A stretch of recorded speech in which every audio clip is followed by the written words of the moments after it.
fans. Thanks for tuning in on NASCAR.com. We're here in South Florida to kick off Ford Championship weekend. In a few days, we actually will crown our new Sprint Cup Series champion. And we're here for Championship Media Day. I've got Kevin Harvick here. Kevin could only guarantee himself a spot in the Championship 4 by winning at Phoenix. Now, shrugging off the pressure, you did it. You made it happen, and you turned it into a dominant performance, leading, I can't believe this, 264 of 312 laps. Very impressive. So congrats on that. Thank you. We have taken fan questions, so fans keep sending in your questions. The first one is from Hughes for Prez. If you had the opportunity to give nicknames to the 3 other Chase competitors, what would they be? That's way too creative for me. So, yeah, you know that might come back to haunt me. So it's. I'd have to think about that one. I'm not quite that witty. All right. If you had to give yourself a nickname other than your current nicknames for the champion, just for this weekend, what would it be? Just for this weekend. I hope I am happy. I hope I am happy at the end of the weekend. We hope you are too.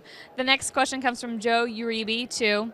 With each team having teammates, are the 4 drivers concerned that the opponent's teammates could have an impact for the Cup? Well, I think for us, it's really just about racing, and obviously racing as hard as you can against everybody, because that's what got us to this point. So I think as far as the teammates go, I think you just want those guys to run a fair race, because I'm a firm believer in karma, and I just don't want any of that stuff to come back and haunt us. So I'd rather them just go out and do their own thing and race as hard as they can. Now, if you do win the championship this weekend, you'll be only the 3rd driver to have won the NASCAR Nationwide Series Championship and the NASCAR Sprint Cup Series Championship. You would join Bobby Labonte and Brad Keselowski. What would that honor mean to you? Yeah, that's pretty cool, and been on the other side of that as well with the ownership side of it in the truck series. So it's it's fun.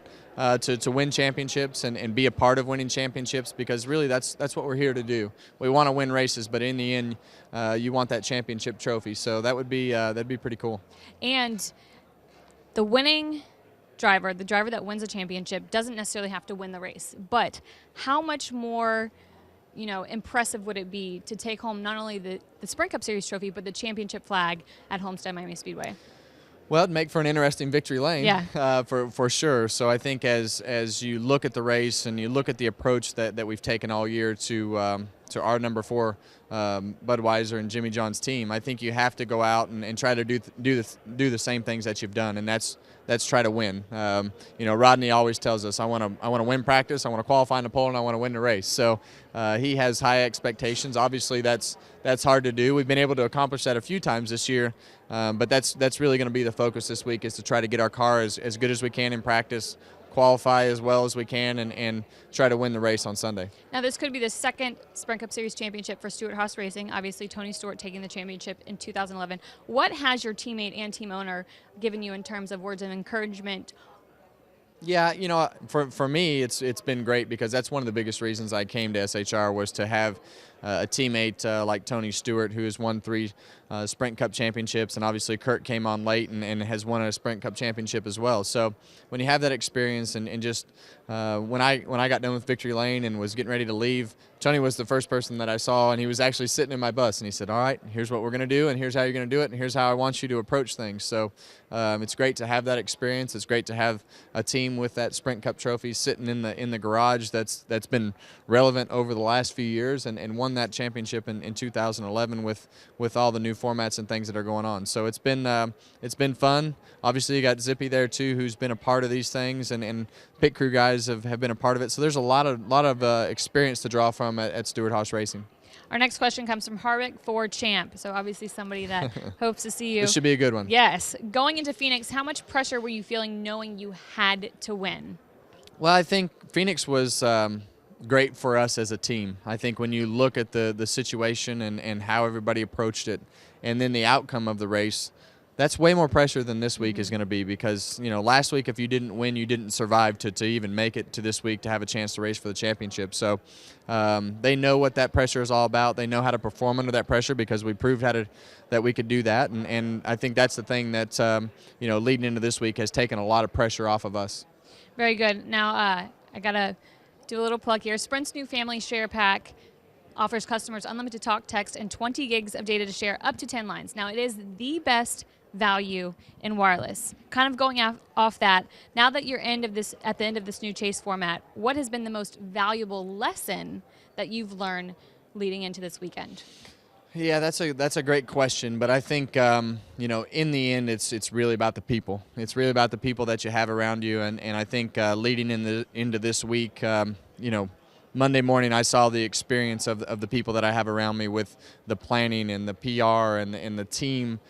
Just really have been there and done that and planned these types of situations before, and they're like, you go race. And that makes me proud, because in the end, you're only as good as the people that are around you. Obviously, our race team is good and does a good job on every given week, but when you get into these types of situations, you can be mentally drained, and I've been a part of it from the ownership side of it, from a truck series and nationwide series, and a little bit on the Cup series coming to Homestead. But all in all, I'm just really proud of everybody that we have around us to manage and take care of the situations that we have this week. Now, it's easy to talk about the excitement of the chase and the new format before it starts. Now that we're down to the last race of the season, you're going after the championship. What are your just views towards the new chase format now that you're sitting here in the championship 4? Well, honestly, I think it's the best thing that's happened to the sport in several years, just for the fact that, I think everybody has seen the intensity that has led up into the chase, and then the 9 races that we've had in the chase so far have been some of the best racing that we've seen in I don't know how many years. So what I thought was a really crazy idea by Brian France in the beginning has turned into one of the best things that's ever happened to our sport in a long time. So just, when you look at those Final 4, you see consistency, you see wins, and you see our system that has taken everything and really brought it all together into one final week. And do you think it's more important to have wins or be consistent? Because we do have Ryan Newman, who is in the chase. Yeah. He has 0 wins. Well, I think, obviously those guys are hoping for consistency, and that doesn't trump wins. I think in the end, you want to be able to win races, and you don't want to have to put your fate in somebody else's hands. So hopefully we can go out and stay competitive and keep contending for wins, because I don't believe consistency is going to be able to make it happen. We're going to wrap it up here with you. One more question. Has Keelan practiced his Sprint Cup Series Championship victory lane? Keelan's always practicing. Keelan has a pile of hats, and he has to do his hat dance. We put his hats on, and you have to clap after everyone, and he has to hold his number 1 up. So he's but honestly, he's more concerned about throwing rocks into the lake at Homestead than he is about anything right now. All right. Well, yeah. That's good. It's priorities. Kevin, thanks for joining us. Fans, don't forget we've got the rest of the 3 Championship 4 coming up, so keep submitting your questions at NASCAR.com. Thanks, Kevin. Thanks. Yeah, thanks, Kevin. And again, fans, don't forget, we've got Joey Logano, Denny Hamlin, and Ryan Newman all coming up, so be sure to submit your questions at NASCAR.com. We are here at the Trump National... There he is as we speak. Come on in, Joey. Hey. Have a seat, everyone. have a seat. We're live on NASCAR.com. Say hi to the fans. That's good. When we did this in Chicago, yeah. I didn't know we were live for a while, and I was just talking. And it's okay. Good thing I didn't say anything wrong. It's good. It's good. Now, no driver has been better in this year's chase for the NASCAR Sprint Cup than you. 24 years old. You've coasted your way into the Championship 4. First question from Gray Perry. I like it because it's not chase related. Are you ready? Oh, I'm ready for that. Okay. Gray Perry wants to know what your favorite Thanksgiving dish is. And he says he's a fan of pumpkin pie. Oh, I don't like pumpkin stuff. No. So sorry on the pumpkin, but really, I mean, just Thanksgiving, like it's turkey and gravy turkey. and stuffing and carrots and apples and like everything's just great. So obviously the turkey is the best part, right? That's like the heart of Thanksgiving dinner. Centerpiece. Yeah, so turkey with cranberry sauce, like that's like the All best. Right. I'm Do you good ever with make that. sandwiches after? Like, oh hell yeah. Yeah. For sure. That's key. you gotta do the turkey yeah, because with like the 3 days cranberry later, and spread then it's over. all like kind of the bread's all soggy with the stuff, it's but good. it's still good. It's Oh. oh yeah. It works. I like your style. All right, next question comes from Meg Vaughn. What would you like to do when you win the championship? I guess it's maybe a celebration. I'd like to do anything. I don't care. What would. So when you win, what would you like to do? If we win the championship, Are you gonna like go to Disney World? I'll do whatever like anybody Super Bowl? tells me to do and be happy about it because I'm going to be the Write happiest that person down. in the world. Write that Believe down. me. So I'm going to be all about it. But I'll be getting married a few days after that. So that would be really cool. So we'd have like the banquet and then the wedding and all that. So it'd be a pretty big party for a long time. How's the wedding That'd be planning cool. coming? It's going good. That's what Brittany tells me, at least. It's I've been out of it. I'm really focused in on this racing stuff. Happy wife, happy life. That's all you need to remember. That's what I've been learning, and that's good. Yeah. All right, next question comes from Joey Logano's #1 fan. Do you ever believe you would have this much success this early with Team Penske? Yes, I did, because I realized how great of a team Team Penske is. They've obviously had fast race cars every week, and then you just look at the name of the place, this team, right? And everyone is just so team oriented, from the two teams working together, 2 in the 22, but everyone building the cars. Everyone just works together like a real team should. And when you see that, when you first get there, you say, this could really work. And obviously, if you look at the 22 team in particular, we all work well together. We're all the same type of people. We all just want to race and we want to win. There's no one's trying to be Mr. Hollywood and getting all the TV time. We're just a bunch of racers that want to win a championship, and that's the type of group of guys you want to be around and trying to race with, and people that will pour their hearts and souls and into this championship season that we're having so far. Now, like I mentioned, you have the best run in the chase out of any driver. However, coming into Homestead Miami, out of the championship 4, you have the worst average at Homestead Miami Speedway. Does that make you nervous? No, not at all, because really, I mean, I've never really ran well up to the last 2 years, so our average is still pretty bad. But you finished 8th last year at Homestead. See, so yeah, I improved it. What is my average anyway? I don't have it right here. Okay, but it's the worst one. We know that. Out of the 4. And out of the 4. That's okay. Yeah. That doesn't bother me, because I mean, the races that we've won this year, I look at Loudon for one. We won that race this year, and that racetrack is the hardest racetrack for me. Like, as a driver, I could never figure out what it takes, and like I said, I had a team behind me that's willing to work with me and try to figure it out with me, and we won. Like, at our hardest racetrack. Won a lobster. A big old lobster. Yeah. So that was really cool. And I got a lobster, a sword. I know. And guns. That's awesome. And maybe you'll be getting a cup too. Yeah, big old trophy. So that would be neat too. But going back to, I'm ADD. But going back to where we were, and being able to fight hard and win Loudon at a track that's our worst. That average finish here at Homestead doesn't mean anything to me, because I feel like we can win anywhere after that. Good stuff. All right, next question comes from Miguel Coilon. I hope I said that right. Logano, do you speak Spanish? No. Not at all. No. You can nope. say no habla español. No habla español. Do you like or Cuban whatever. food? Do you like Cuban food? I have to ask personally, because I went to school down here. Do you like Cuban food? I eat everything. So like rice and plantains and black beans and. Yeah. I mean, it's not like the first choice, but I'm good with trying anything. I won't try anything before I get in a race car, though, because if it goes wrong, you're in there for a long time. If it goes wrong, it goes really wrong. It goes really wrong. And I don't want to do that, so I stick with what I know.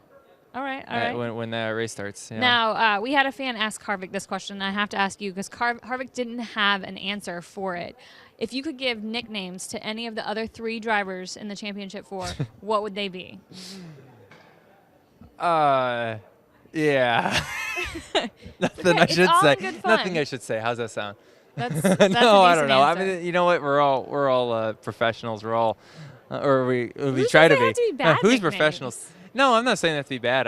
We've all we're hard racers out there, and everyone's got their own little nicknames, I'm sure. Anyways, but when it just comes natural, I think that's when the best nicknames come out, not when you have to think about it. All right. Who's your biggest competition out of the 3? I think all of them. I don't think you can discount one of them over the other. I think they're all going to be tough competitors out there. They're all going to have a shot at winning. That's why they're all here, right? They're all here because they've had fast race cars or consistency or something that's made them strong throughout this whole season. So, you can't look at one of them as not being a guy to beat. And, if you were to go by stats in the beginning of the chase, you may not look at the 31 car. But I feel like us as a 22 team, we've looked at everyone as a threat. And we still look at them as a threat. We look at every one of these guys as a threat. Now, you're looking to become the youngest champion since Jeff Gordon did it in 1995. Considering that, do you get comments about how young you are, or do you think it's a disadvantage, or people look at you as maybe, too young to be winning a championship? Age is an age. I mean, it's just a number. And it's so cliche to say, right? Everyone says that, but that's, it is what it's really what it is. I've been doing this for, this is my 6th season, I think, 6th or 7th season. So even though I am 24, I've been doing it a long time, and and have been through some of the tougher times to try to understand the sport and try to learn and become successful in it. And age is just an age. I think it's an experience level, and I feel like I've gained a lot of experience over the last few years. And would it be cool to win a championship at 24? Yeah, it'd be just as cool to win it at 42. I mean, it's just championship's a championship. I don't care how old you are. Awesome. Well, thanks for joining us, Joey. Oh, thank you. Thanks for watching. And don't forget, we still have got Ryan Newman up, as well as Denny Hamlin. We'll be asking them your questions, so be sure to continue to submit them at NASCAR.com. Thanks, Joey. All right, thank you. Yeah, you're good. Everyone have fun. See ya. Yeah. And again, fans, don't forget, we've got Ryan Newman coming up, as well as Denny Hamlin, asking them your questions, so make sure you're getting them in. We are here at the Trump National Doral in South Florida. We're kicking off Ford Championship weekend. It's sure to be an exciting battle for the 4. And if you're looking behind me, that is the screen. They have the chase grid all filled out with our championship for Denny Hamlin, Joey Logano, Kevin Harvick, and Ryan Newman. And we actually have their cars here too as well. So I don't know if you can get a shot of that. Got all 4 championship cars lined up here. We are waiting on Ryan Newman, so we'll have him up next. So fans, if you have questions for Ryan Newman, get them in while you can. Already we've heard from Kevin Harvick and Joey Logano. Shaping up to be an interesting championship weekend. I spot him from afar. Ryan Newman is making the trek. Slowly but surely. I'll have to give him a hard time about that. He's coming from the distance. You know that song, I Would Walk 1,000 Miles? Ryan Newman would walk 1,000 miles. I heard you're live. I am live. Describing, what's going on here, your walk to join us. Welcome. You're here. Say hi to the fans live on NASCAR.com. Hi, fans. Now, despite not winning a race during the regular season, you racked up 10 top 10 Is this finishes. your question or somebody else's? No, I'm just giving a little, Okay. setting it up. An opening. Well, no matter how you fare at Homestead, you will have achieved a career best finish in the final standings. For you, this could be the first championship for RCR since Dale Sr. It would be the only other driver to have won a championship. What does that mean to you? It's a great opportunity. I mean, I know Kevin Harvick's been close the last few years for RCR, but I don't want this to sound wrong, but I really want to do it just for me. If I do it for me, then it takes care of everybody else, not just Richard Childress, but everybody else who has given me this opportunity. My parents primarily, but all the car owners, all the people that have chipped in a little bit here or there, or a lot here or there, to give me this opportunity. And I mean, don't get me wrong, to win a championship for somebody that Dale Earnhardt drove for 20 years ago, that's pretty special in itself, because he's a hero of mine. But I unselfishly, like I said, I unselfishly want to do it for me. There's nothing wrong with being a little selfish. No, it's unselfish. That's my point. I know, but I'm saying, though. Oh, there's nothing wrong you would with, do it selfishly? I'm just saying there's nothing wrong with being a little selfish, especially in this instance. All right, we've got a question from Gibby33188. He wants me to ask Ryan if there's anything going to try harder to beat Harvick, because he just left RCR just after last year. All right, I'm going to rephrase this so you can understand. If you're going to try harder, I guess, to beat Harvick, because he left RCR. No, I got to beat everybody, and then most importantly, I don't want to beat myself. It's really all about just going out and having fun, and you have to perform, but you can't step on your own toes when you do perform. And if you think about who you're beating, then you're probably not going to do a good job beating them. All right, our next question comes from Pam31 Newman fan. You seem to have a great sense of humor, and Luke seems unflappable. Unflappable? Yes. I knew you were going to Is that a typo? No, it is actually unflappable. Do those things help the whole team? I don't know.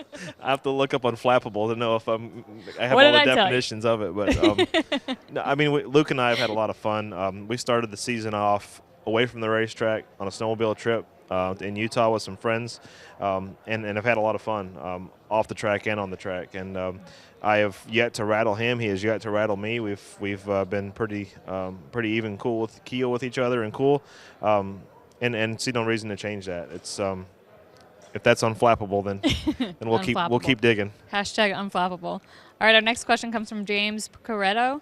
How did you come up with the nickname the Rocket Man? I didn't. Somebody named me the Rocket Man, and I think it was. I've always thought at least that it was Mike Joy and Larry McReynolds when I qualified at Bristol when I ran a 1490. They said I rocketed off turn 2. Rocketed off. And I had won so many poles that year and ended up winning I think 11 that year. So it was, I believe it was then. Now, speaking of nicknames, You were like 12. I was probably like 5. Yeah. It's okay. I'm just kidding. Speaking of nicknames, I have to ask because I've asked the other 2 drivers. It started with Harvick. He wouldn't answer it. Joey wouldn't answer it. If you could nickname any of the other three drivers, what would you nickname each of them? I hope I can nickname them losers. Oh, there you go. No, but, I like but that. That's a good, honest answer. Honestly, I don't know if that's a nice nickname for anybody, but no, but at the end, if you want to be the last man standing. Yeah, that's what I want to be. I'll let you all do the nicknaming. All right. You are the only driver of the championship 4 not to have tested at Homestead in October. And I'm coming in as the only loser too, right? So I haven't yet to win. So. No, does that make you nervous though, knowing that you're the not only really. one of the 4 not to have tested at Homestead? My answer to that is that we have had whatever it was 4 tests this year, and a few Goodyear tire tests or whatever else mixed in, but. We have performed, I think, better at the tracks that we haven't tested at than the tracks that we have. The tracks that we have tested at, I think we had anticipations that we needed to go to the racetrack with this, and it didn't work out. Martinsville is the last perfect example. Even though we finished 3rd, we were a car that all day had to keep adjusting and adjusting and adjusting. And I think that there's 2 different sides to testing. You just have to be able to adapt, and there's always things that you're going to learn at testing. But I don't think that us not testing here will necessarily make any difference. The 3 car actually tested here for the Goodyear tire test, so we have data. It's not that we don't have data; we just don't have data with me driving. Gotcha.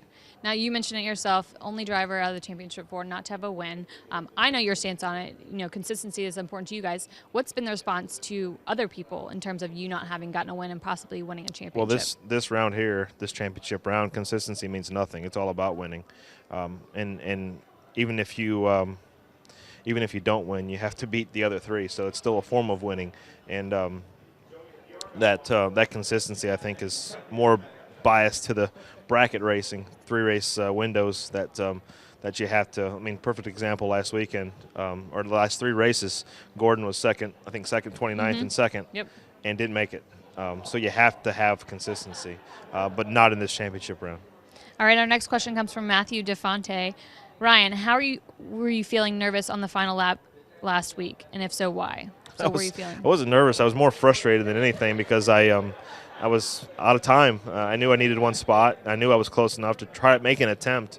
I was really still surprised that I was able to pull that attempt off. But, in the end, just an opportunity for a dream come true now. And is it a dream come true? What's that? It is to be in this position, yes. But the bigger picture is after Sunday, it could be an even bigger dream. Very good. And we're going to end on that with you, Ryan. Thanks for joining us. Thank you. Are you still live? I'm still live. Okay, I'm gone. Say bye to the fans. Bye, fans. Thanks. That was Ryan Newman. Next up, we actually have a surprise guest that's hopefully going to get in here. We'll see if we can pull him. Team owner Tony Stewart. We'll see what he has to say about Kevin Harvick running for Stewart-Haas's 2nd championship in the last 3 years. And then, of course, we still have Denny Hamlin to chat with.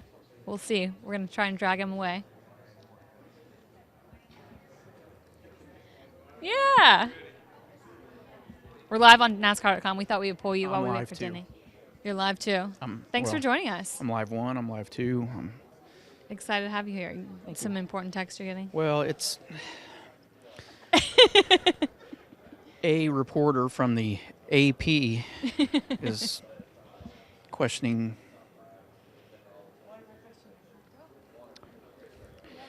We'll just move on now. We'll just move on from that. Yes, now, we we should. talked with Kevin Harvick. He's trying to get the second Sprint Cup Series championship for Stewart Haas Racing. Obviously, you doing it in 2011. What were your words of wisdom to him coming into this weekend? I am not sharing that because I may have to pull that same speech out down the road. But, it's definitely this week. I mean, this is Wednesday, and we're down here doing media for the championship. So, it's different than our typical week. So, it's just being supportive, and knowing that we've been through this experience before, and he has as well. But it's, it definitely has a different feel to it than every week. So, it's just trying to keep him in the right frame of mind to do what he does best, and that's go out and win races.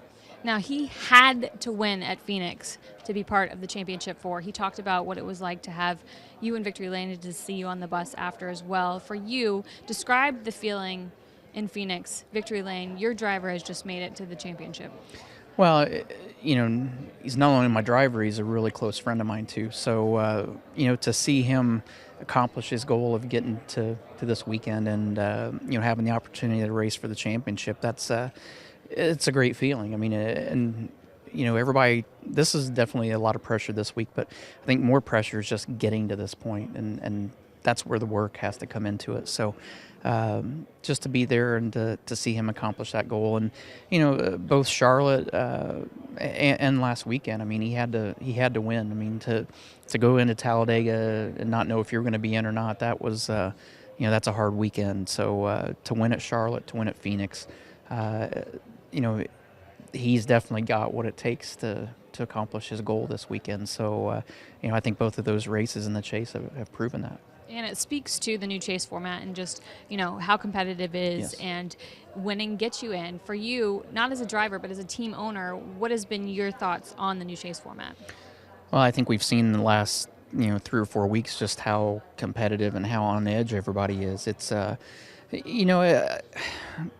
pros and cons to it. I think everybody has different perspectives on it. But, when you look at the fact that, before the chase, I mean, a race was 3% of your championship and of your season, and then we went to a 10-race format, and so one race was 10% of it. And now to go into each phase of it, and it was 33% per race, and then to come into this last week and it's all or nothing. So, it shows how intense it is and how hard and the teams and the drivers have had to work to make this happen, because one mistake at any point can cost you that opportunity.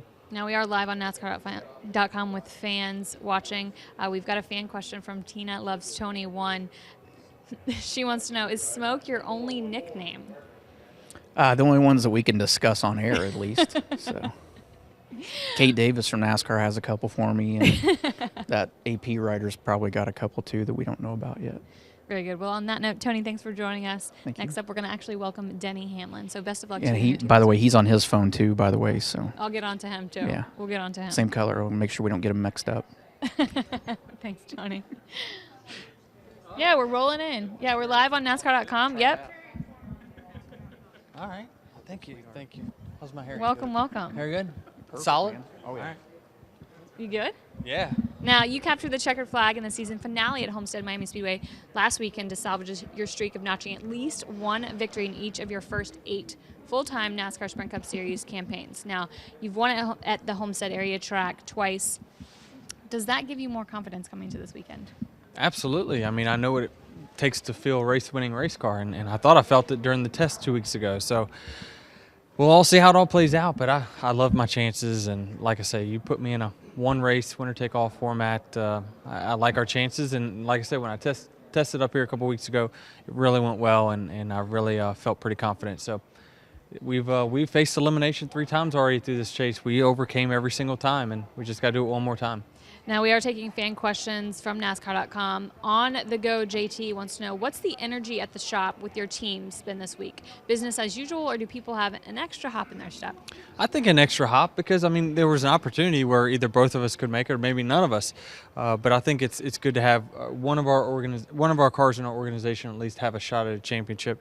Even with a lackluster year our team has had as a whole, to know that we still have a shot at it, it always gives people more confidence. So, we're just going to have to do do the deal and go through the due process of going through a good qualifying session, practices, and finishing it off in the race. Very good. Next question comes from JWell CC.